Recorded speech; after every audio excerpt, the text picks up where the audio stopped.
Ce cours est dédié à la réfoua de Jeannette Bat-Kami Zetoun, le Tor Koshar Cholot Am Israël dans le Klal, dans la collectivité de tous les malades d'Israël. On a vu la dernière fois un cours sur Rosh Hashanah. La date se rapproche, c'est moins de 10 jours. Et les choses dont on va parler durant ce cours-là encore, qui sont, disons, la compréhension profonde mais basique de ce que c'est que ce jour-là, comment se comporter à ce jour-là. Je vais commencer à exposer des trucs, c'est-à-dire que, comme j'expliquais rapidement la dernière fois, c'est un jour de din, un jour de rigueur de la justice divine. Dieu a un attribut de justice, un attribut de miséricorde. Chesed et din. Chesed, c'est la miséricorde, din, c'est la rigueur. Maintenant, nous devons tout faire, on va voir quelles sont les choses que fait le peuple d'Israël durant cette fête-là, pour faire en sorte que, on appelle ça les matek adinim, adoucir les dinim, adoucir la rigueur. On verra tout ce qu'on fait, ça c'est ce que l'halakha, les lois de Rosh Hashanah. Mais il y a deux trucs supplémentaires. À part la tchouva, bien sûr, la tchouva, ça c'est la préparation basique, arriver, tu vas te faire juger, prépare-toi. Mais préparation supplémentaire à la tchouva qui font qu'on peut éviter quelque part la rigueur de la sentence. Alors, la première chose, je l'ai exposé la dernière fois, c'est rentrer dans la collectivité du peuple d'Israël. Par le fait que je me sens appartenir au peuple d'Israël, je m'inquiète, je pleure la douleur d'Israël, je me réjouis la réjouissance d'Israël, je prie pour Israël, j'aide Israël. Et Israël, c'est aider bien sûr de façon physique, mais aussi surtout de façon spirituelle. Quand quelqu'un, dans son coin de vue de la Torah, pour le peuple d'Israël, il agit. Quand quelqu'un fait une bracha avec kavana, avec intention, bien comme il se doit, il agit pour le bien d'Israël. J'ai marqué que celui qui mange sans bracha, alors c'est comme s'il vole le peuple d'Israël. Il vole le flux qui revient à Israël. Alors, au contraire, quand tu fais une bracha comme il se doit bien, tu amènes un flux au peuple d'Israël. Si quelqu'un, et c'est relativement facile de rentrer dans cet esprit-là, et ça nous facilite aussi le fait de servir Dieu dans l'amour, dans le Shem Shamaim, de façon désintéressée. Quand quelqu'un prend sa bracha, maintenant je fais la bracha bien, bon, je j'irai au paradis, j'irai moins en enfer, c'est bien pour moi, ok, c'est petit. Quand tu penses que je fais la bracha maintenant, mais ça aide le peuple d'Israël, ça aide en ricochet toute l'humanité. Ta bracha, elle a une autre dimension. Service. Dans nos mitzvot, d'accord, quotidien, et spécialement maintenant pour le jour du jugement, Rosh Hashanah, de s'insérer dans la collectivité du peuple d'Israël. Ça, c'est la chose que j'ai dit la dernière fois. Je continue maintenant le deuxième truc. Quel est le deuxième truc? Excusez-moi, c'est oui. Maintenant, ça veut dire, ou c'est le jour de Rosh Hashanah? C'est bien durant toute l'année, c'est encore plus important maintenant dans les jours de préparation à Rosh Hashanah, et encore plus important à Rosh Hashanah. Et tu verras que dans les prières de Rosh Hashanah, on ne prie que pour Israël. Pour Dieu, Israël. Bon, pour la manifestation de Dieu sur terre, c'est le peuple d'Israël. Que le mal disparaisse, que tout le monde reconnaisse que le peuple d'Israël est le peuple qui véhicule la divinité, qui manifeste la divinité dans le monde. C'est ça le sens de nos prières. Donc, toute l'année, encore plus maintenant, et surtout à Rosh Hashanah. Deuxième truc. Dieu va nous juger. Dieu va nous juger comme nous jugeons. Et là, il y a ici une porte d'espoir énorme. C'est pas moi qui le dis, c'est marqué dans le traité Rosh Hashanah. Donc c'est un truc que nous donne la Gemara. Hamavir amidotav, maverim akol psha'av. Celui qui passe outre ses midot. Midot sont ses mesures. C'est-à-dire sa façon de se comporter avec les autres. Il y a des mesures. C'est-à-dire, je supporte, mais là je ne supporte plus. Il y a des mesures. Au bout d'un moment, tu dépasses la mesure. Celui qui va passer outre sa mesure. Il lui dit, ok, je veux bien supporter une fois, mais supporter deux fois, mais 3 c'est trop, ou 4 c'est trop, ou 400 c'est trop. D'accord? Alors il y a une mesure. Si lui maintenant va passer outre, il va laisser passer, il passe l'éponge. Au même moment, la justice de Dieu exige qu'on se comporte avec lui comme il se comporte. C'est ça le juste. Dieu ce jour-là il est juste. Il faut lui demander sois gentil, il n'y a pas gentil, il y a justice.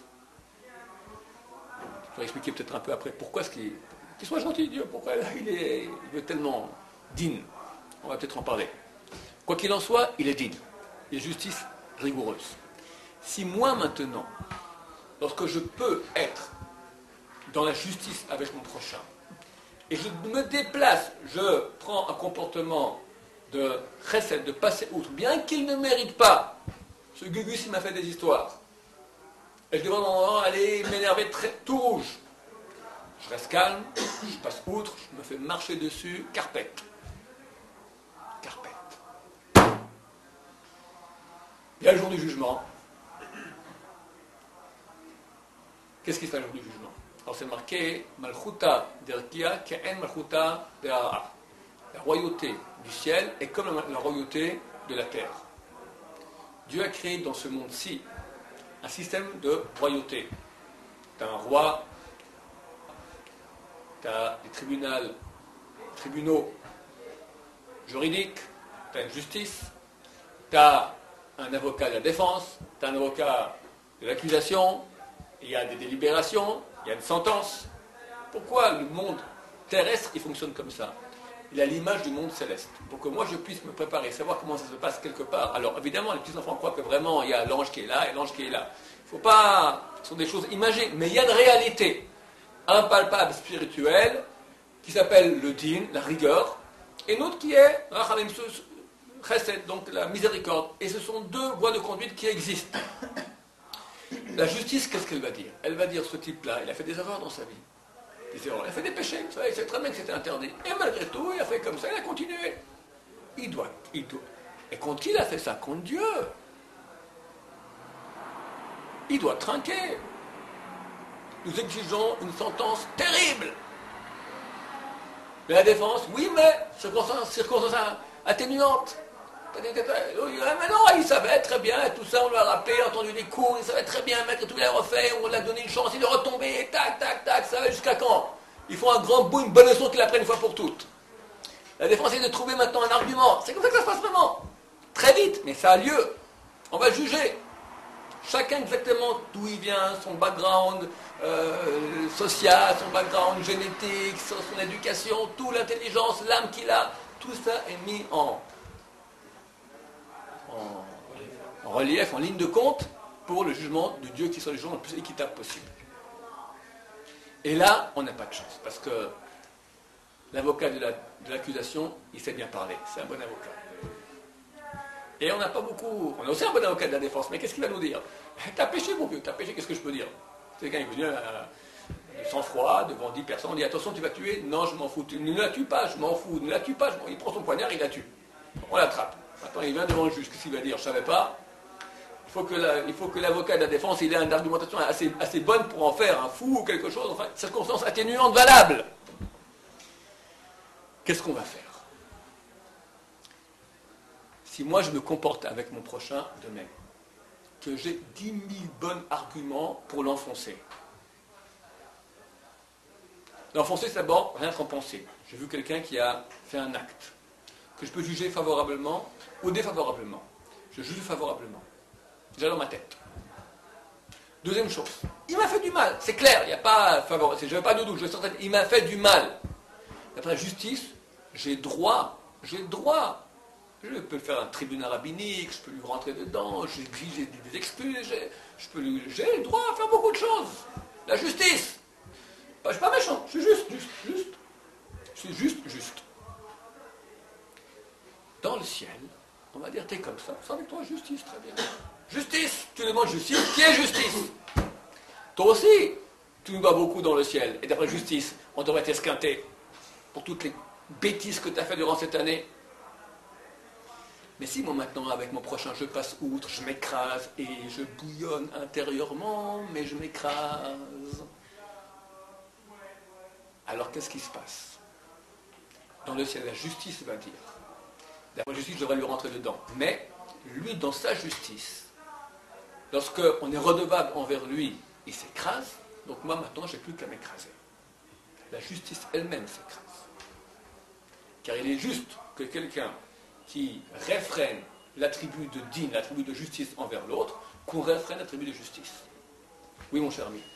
Est-ce que c'est possible parfois que de réagir comme ça avec quelqu'un, ce serait plutôt l'enfoncer que de l'aider. C'est-à-dire que si une personne, en fait, elle fait tout le temps du mal aux gens et qu'on finit toujours par s'écraser devant elle et lui dire que bon, pardon, etc., elle ne pourrait pas penser qu'elle a raison et continuer.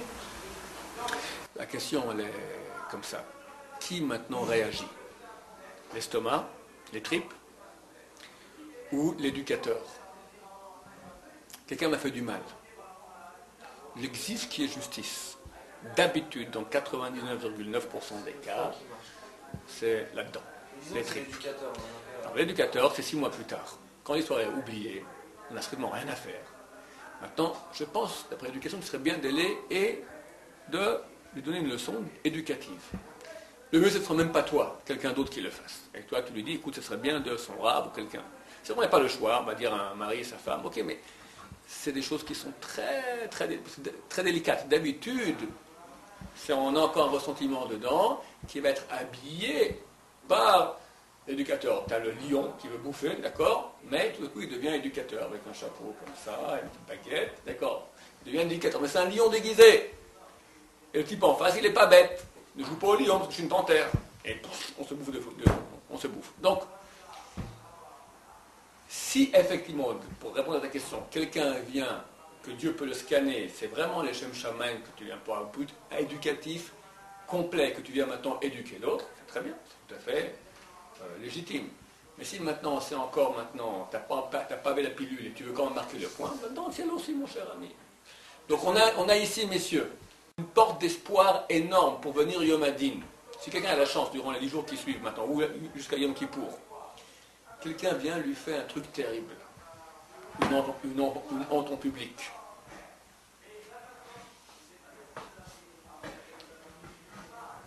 Le met hors de lui, lui pique ses joues, je sais pas, n'importe quoi. Et lui, il reste impassible.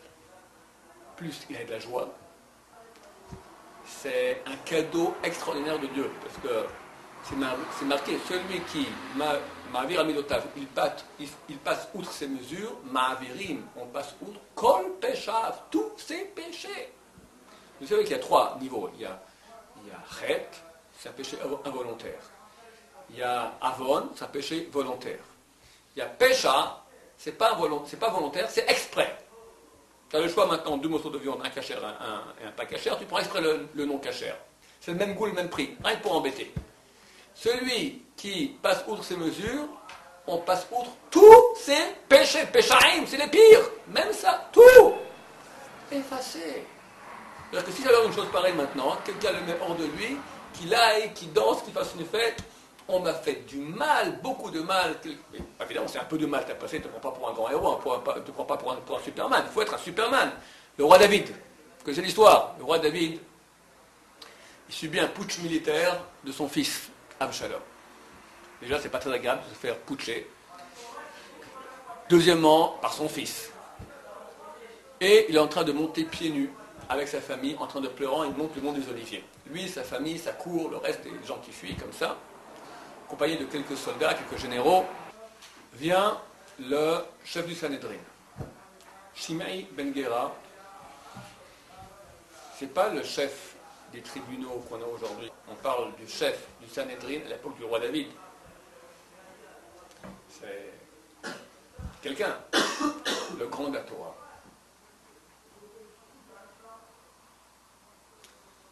Et qui commence à jeter des pierres et de la terre sur le roi David. Mais qu'il est l'année qu'il a Nimretzet. David dira, il m'a maudit, il m'a insulté d'une insulte Nimretzet. Nimretzet, puissante. Chazal dit quoi Nimretzet? C'est rachetez votre tous les acrostiches, les lettres, chaque lettre signifie un mot. Nun, c'était Noef, tu as fait l'adultère, débauché. Le roi David dit ça. Nimed, Mored, tu t'es révolté contre le roi Shaoul.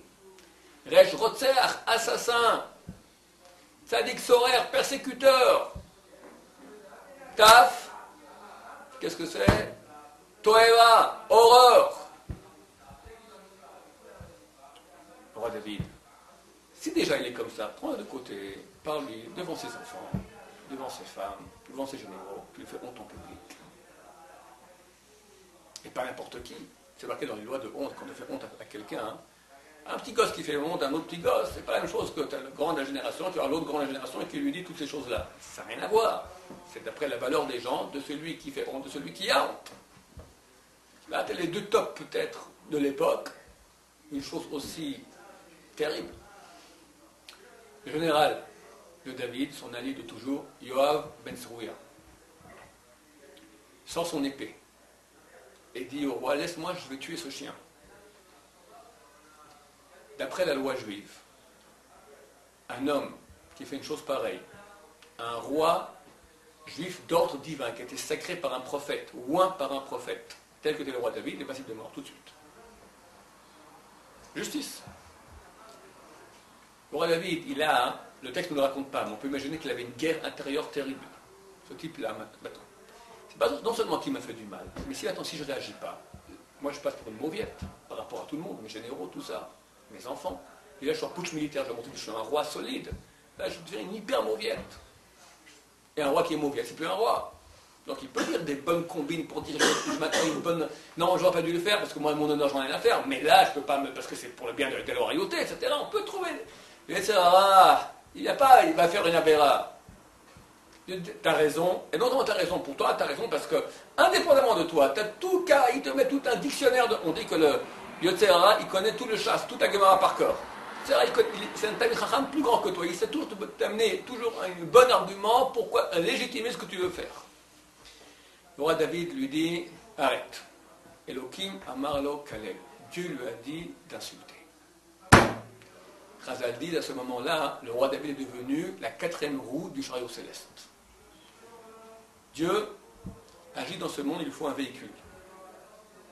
Ce sont des personnes qui véhiculent la divinité.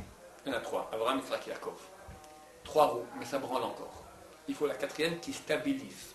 C'est une chose qu'on ne peut pas dire, si ce n'était pas écrit, une personne de chair et d'eau qui stabilise la présence de la divinité sur terre. C'est pas un degré, c'est inimaginable. On aurait pu croire que le roi David est devenu sacan. Il a fait les Tehillim, il se levait toujours à minuit, il priait Dieu, il pleurait vers Dieu, il chantait, il a fait... Le roi David, c'est extraordinaire. C'est dans ces moments les plus durs de sa vie. Au moment où on le touche maintenant, dans ses midotes, dans son ego, dans les... Et là, il reconnaît, c'est Dieu, c'est pas moi. Quelqu'un qui reconnaît ça, vient le jour du jugement, il est nickel. Parce que c'est un vrai serviteur de Dieu. On l'a mis maintenant. Est-ce que c'est son ego, lui, qui... Pourquoi il fait des péchés? À cause de son ego. Lorsqu'on reçoit comme cadeau, dans la vie quotidienne, que quelqu'un vient et met mon ego maintenant à l'épreuve, et je réagis maintenant qu'il n'y a pas d'ego, grande victoire. Le deuxième truc que je voulais vous transmettre pour Rosh Hashanah. Entre parenthèses, si déjà on parle de cela, Rosh Hashanah, c'est le début de l'année. C'est le moment qui a en potentiel toute l'année. Comme dans n'importe quel domaine, la tête contient tout ce qu'il y a après. La tête, le corps vient après la tête, comme ça dit la Gemara. À la tête d'une chose, quelqu'un il a un concept maintenant, l'idée. Tout va suivre à partir de l'idée. Quelqu'un conçoit un enfant. Tout commence à la première, le petit spermatozoïde qui sort, il a en lui tout ce qu'il y aura chez l'enfant, en potentiel minuscule, mais tout y est. Donc, chaque mouvement, 7 jours de Rosh Hashanah, on doit être nickel, parce que toute l'année dépend de cela. Pour cela qu'on va faire, qu'est-ce qu'on va faire les 2 premiers soirs?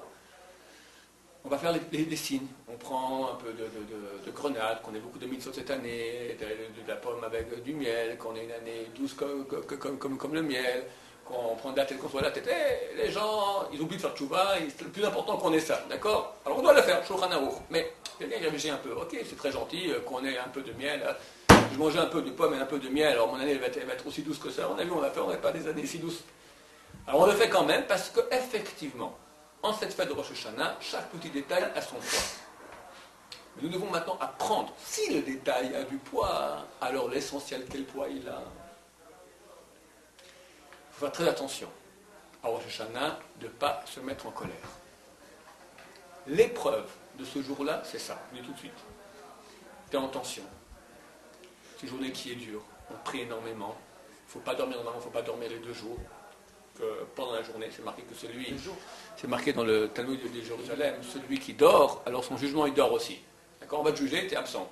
Alors, d'habitude, quand un gars là, tu peux dire quelque chose au juge, écoutez, c'est pas comme ça, tu peux t'expliquer, c'est bien, mais quand tu ne peux pas t'expliquer, tu es en train de dormir. Alors, ton jugement, il n'est pas très bien. C'est pour cela que même les gens qui ne prient pas au net d'habitude, au lever du soleil, là c'est conseillé, c'est pas obligatoire, il y en a beaucoup qui ne prient pas, mais c'est conseillé, spécialement le jour de Rosh Hashanah, se lever très tôt avant l'aube, c'est donc 1h12 avant le lever du soleil, à la synagogue, et de prier pendant ce moment-là. On sait que le jugement a lieu les 2 jours, les 3 premières heures. Et il y en a qui ronflent pendant ce moment-là. Tu es en train d'être jugé et tu ronfles, c'est pas le moment. Alors sois réveillé. Donc tu es réveillé dès tôt le matin. La journée entière, c'est bien de ne pas dormir, si possible. Toute la journée, jusqu'au soir. Les 2 jours, si possible. Celui qui ne peut pas, alors après midi, d'accord, après midi, c'est-à-dire après le... Tu ne dors pas la nuit aussi. Non, la nuit, on dort très bien. Sinon, c'est que la journée. Voilà, que la journée. Ah, d'accord. Mais on est en tension, c'est difficile. Et on veut que tout soit nickel. Viens toujours le Yetzer Hara avec un truc qui est des fois tout petit. Tu t'énerves un peu. Tu t'énerves un peu, tu t'énerves que tu t'es énervé. T'as réussi à m'énerver. Là, tu deviens déjà tout rouge. Et très mauvais signe de s'énerver les 2 jours de Rosh Hashanah. Quand on s'énerve, notre neshama de sainteté, elle part, vient à la place d'une neshama, une sorte d'âme mauvaise, qui nous habite. C'est terrible. Parce que ce jour-là, tu reçois énormément de lumière. Alors, tu es absent. C'est l'autre qui reçoit la lumière. C'est l'étranger qui est en toi. Je suis hors de moi. C'est quoi hors de moi? Moi, je ne suis plus dans moi. Il y a un autre, un étranger. Qui c'est? C'est une âme maléfique qui te met hors de... Et on voit que les gens, quand ils sont énervés, ils font des choses complètement fous, d'accord? C'est une âme maléfique qui rentre en lui. C'est lui qui reçoit maintenant le flux de lumière, t'imagines? Terrible. Faire attention de ne pas s'énerver. Et si on s'énerve, se calmer vite. D'accord? Même dans le cœur, si possible. C'est l'épreuve de la journée. Oui, une question. C'était la même chose à Pessah. Il y a une différence ou pas? Non, pas à Pessah. Non, mon cher ami, tu confonds avec Rosh Hashanah de l'année passée. C'est bien, le temps passe vite. Donc, ces 2 trucs pour essayer, B'ezrat Hashem, de passer haut la main ce jour du jugement, être dans la collectivité du peuple d'Israël et passer outre les mesures mauvaises que nous avons en nous, mettre plus haut la barre, c'est-à-dire moins facilement s'énerver. Et donc, je conçois que ce soit plus ou moins à la portée de tout le monde, c'est-à-dire de se calmer, de ne pas arriver à des mots ou à des cas extrêmes de la violence ou quoi. Mais dans la pensée, comment on arrive à canaliser ce flux de pensée quand on a une personne qui nous a fait quelque chose de mal? C'est marqué, à quoi c'est marqué? On dit, je vais même courir dessus une fois sur Internet, à quoi sert l'esprit tordu? Chaque chose que Dieu a mis dans le monde sert à quelque chose de bien. Les nerfs, ça sert. Des fois, il faut montrer aux enfants qu'on est énervé. Des élèves, comme vous, je peux énerver. Je ne suis pas énervé, mais je montre que je suis énervé pour que tout aille bien comme il faut. Bah, au Hachem, ici, tout va très bien. La générosité, c'est bien. L'avarice, c'est bien aussi des fois. Sinon, quelqu'un il dilapiderait n'importe comment. À quoi sert l'esprit tordu? Qu'est-ce qu'il y a de bien là-dedans? C'est qu'il est tordu. Il réfléchit comme ça. À tendre son esprit pour juger favorablement quelqu'un. Tu n'arrives pas dans des circonstances atténuantes. Comme toi, tu es en train de le juger, comme ça on est en train de te juger dans le ciel. Vas-y, tu trouverais n'importe quel argument tordu pour dire que tu es innocent. Tu serais dans le ciel maintenant, tu te trouverais un petit argument comme ça, tu en ferais une grande montagne comme ça. Fais la même chose sur l'autre. Tu y gagnes. Tof. On va parler d'une chose maintenant qui est beaucoup plus profonde. Je ne sais pas si on aura le temps. Bon, on va commencer avec l'aide de Dieu.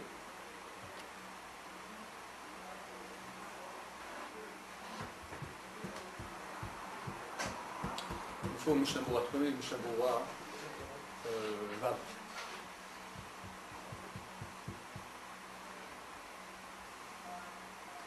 Il y a des choses qui sont très profondes, j'espère qu'elles vont être comprises comme il faut, parce que pas tout le monde les comprend bien. Il y a en nous 2 personnes. La partie animale, qu'on peut appeler l'âme.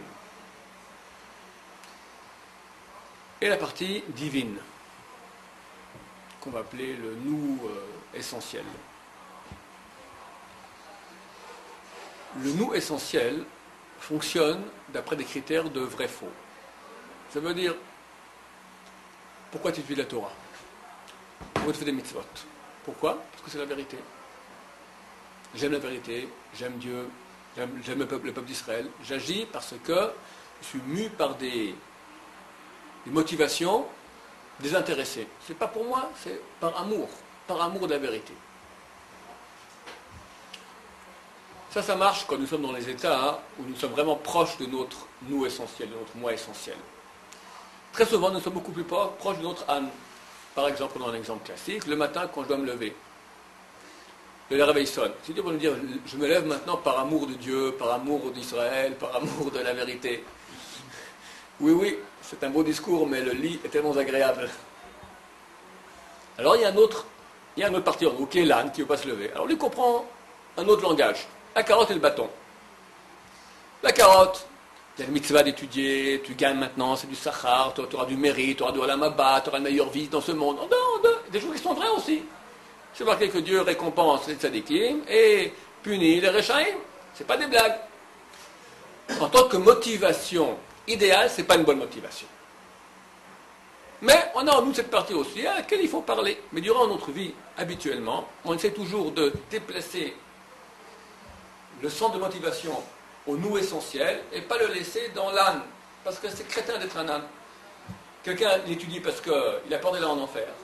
Il a peur des maladies, il a peur d'un contrôle fiscal, il veut avoir une bonne parnassa, il sait que l'étude avec le Torah c'est bien, faire des mitzvot c'est bien, donc j'y gagne. Ok, c'est légitime. C'est pas le mieux du monde. C'est pas le mieux du monde.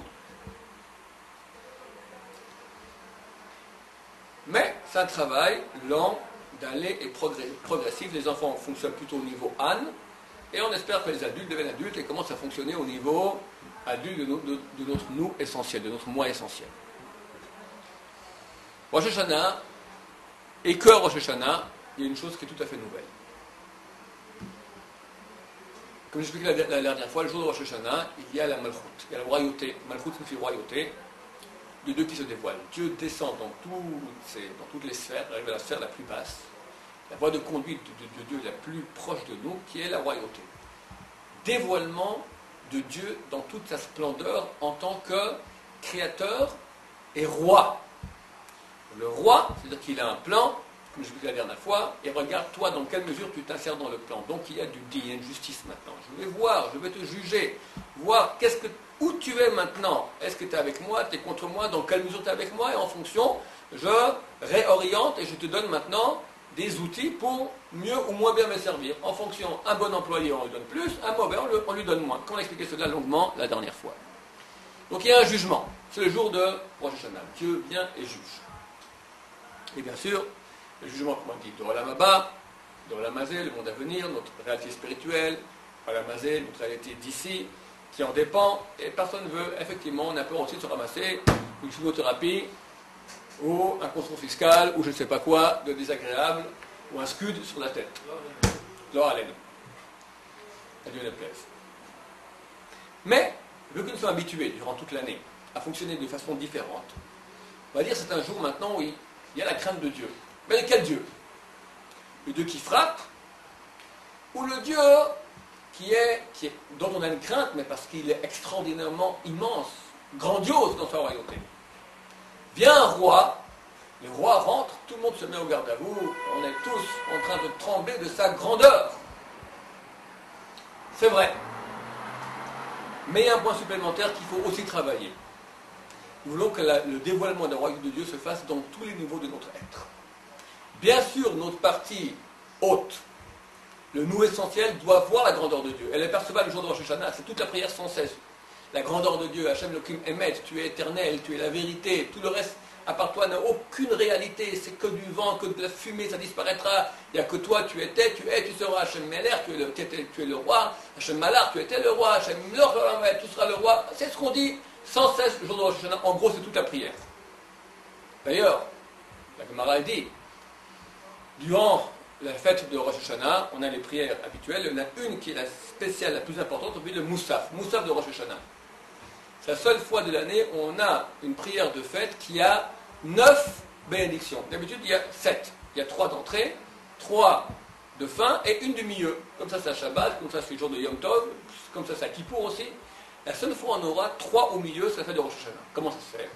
Il y a une Gemara, côté Rosh Hashanah, page 17, qui nous dit Imru lefanai malchuyot.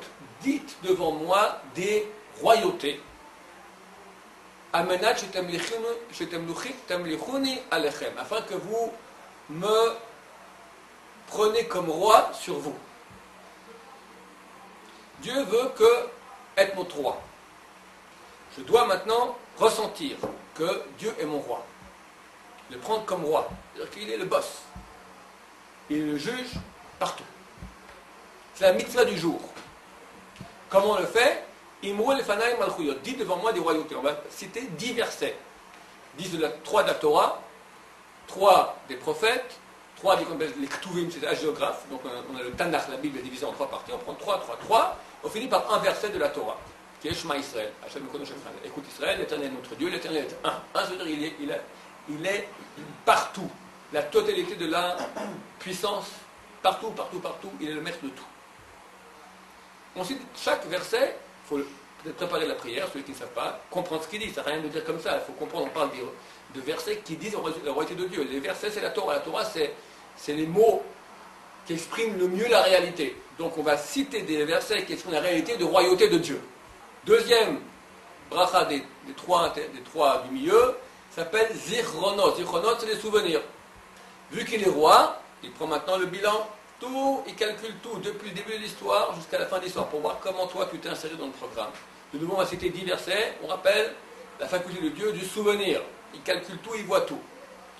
Troisième, shofarot. Shofarot, comment est-ce qu'on fait devant un roi? On sonne du shofar. On va expliquer plus tard le prochain cours. On n'en a pas aujourd'hui pourquoi le shofar. Qu'est-ce qu'il y a de si spécial dans le shofar?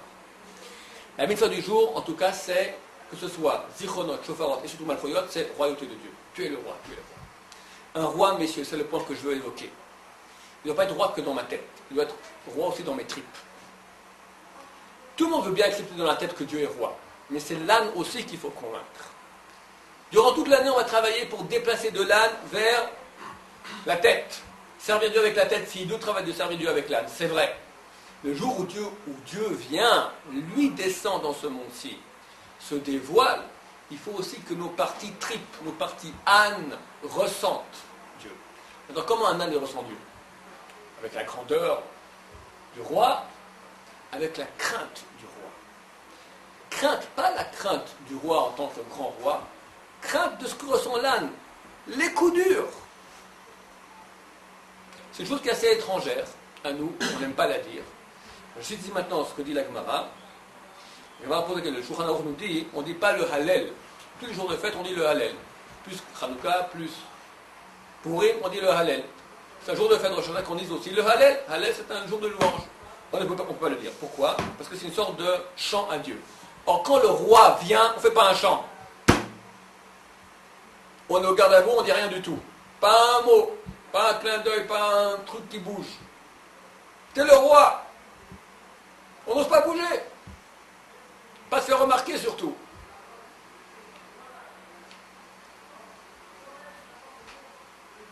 Alors pourquoi est-ce qu'on s'allume? Pourquoi est-ce qu'on s'habille avec des habits blancs, des beaux habits? Qu'on aille avec des cilices, des habits déchirés, on va se faire juger, terrible. On a confiance que Dieu va nous juger. Favorablement. On a confiance. Il y a en tout cas une promesse pour le peuple d'Israël, c'est un peuple éternel. Néanmoins, néanmoins, on doit être en état de crainte, de peur, de la émat, je ne sais pas comment traduire cela, de la crainte, de la peur du digne de la justice. Vaillez d'écart par cela, nizacher ou les. Alors, on est rappelé en mérite. Il y a un mérite d'avoir peur. Quand tu as vraiment peur du roi, le roi sent que vraiment il est ton roi. Dieu veut ce jour-là, nous demande, mettez-moi en tant que votre roi. Tu lis le verset. Et puis, tu ne sens pas qu'il y a le roi ici. C'est pas ton roi, c'est de la blague. Il y a toi et encore toi. De nouveau ton ego. Quand tu as une annulation totale de toutes les parties de ton corps, de ton être, qui ressentent que le roi est là. Ça, c'est la reconnaissance du roi. Et là, à ce moment, tu reçois une lumière de Dieu énorme. Parce que quand tu reçois Dieu comme roi, tu deviens son sujet. La Gemara dit, Evet melech melech. Le sujet d'un roi, c'est un roi. Toi, tu as envie de voir le roi maintenant. Je veux voir Chirac. Comment je fais? Je fais une demande, je vais voir Ron Chaya, je vais voir Chirac. Bon. Jamais je serai reçu. Moi, je connais le serviteur du roi. Je connais celui qui va à son intendant, celui qui vient à manger. Il dit, tu peux intercéder? Il y a M. Chirac. Ron Chaya, c'est un ami à moi, vraiment bien, j'aimerais avoir une entrevue avec vous, ça vaut la peine. Bon, dites-lui qu'il passe par les formulaires normaux, mais déjà, je peux te dire un mot, et hop, piston. Celui qui est proche du roi, celui qui est serviteur du roi, c'est comme un roi. L'intendant, ça ne sert à rien. Il peut réussir à faire ce que plusieurs ministres ne peuvent pas réussir à faire. Il rentre chez le roi, celui qui lui fait son lit. Un serviteur du roi, c'est un roi. Quand moi je reçois le roi, je deviens son serviteur, je reçois qu'en tant que mon roi, c'est moi, je suis son serviteur, je suis proche de lui. On est proche de lui. On a tout à gagner là-dedans. Alors comment faire? Non seulement avec ma tête, je dois comprendre que Dieu dans toute sa grandeur, mais avec mon estomac, avec l'âme qui est en moi. Et ça fait partie de cette fête, une sorte d'épouvante. C'est une chose que je n'aime pas dire, mais ce jour-là, je le dis aussi. Il faut qu'on ait aussi peur des sales coups qui peuvent arriver. Pas que ça. Celui qui a que ça, alors c'est l'âne. Bon, c'est important aussi qu'un âne y sente. Un âne, il sait avoir peur du roi. Mais on n'est pas que des ânes. Il faut que toute notre personnalité, qui va depuis l'endroit le plus haut, les anges tremblent de Dieu. Je tremble de Dieu. Mais pourquoi je tremble? L'ange, il a peur des coups. Non, il voit la grandeur de Dieu, l'ange. La partie haute de moi-même, comme un ange, je vois la grandeur de Dieu, son éternité. Qu'est-ce que je suis, moi, petite? Dans le monde fini, j'ai une vie de rien du tout, de moustique par rapport à l'éternité de Dieu, et je peux lui parler, il vient, il y a de quoi trembler. Il y a de quoi trembler. Il y a les parties hautes de mon être. Les parties basses aussi, mon vieux, fais tchouva. Et le profil un peu bas, reconnais la grandeur de Dieu, parce que sinon tu restes découpé aussi des sales coups cette année, et ça n'en pas de sales coups dans le monde. S'il n'y a que la dernière partie, l'âne, c'est petit. S'il n'y a que la grande partie de nous, ça manque, parce que l'âne aussi, Dieu veut descendre dans les endroits les plus bas de notre être. Ça fait partie aussi du service de Rosh Hashanah, que toutes nos parties de notre être reconnaissent sa royauté. Baruch Adonai, Amen.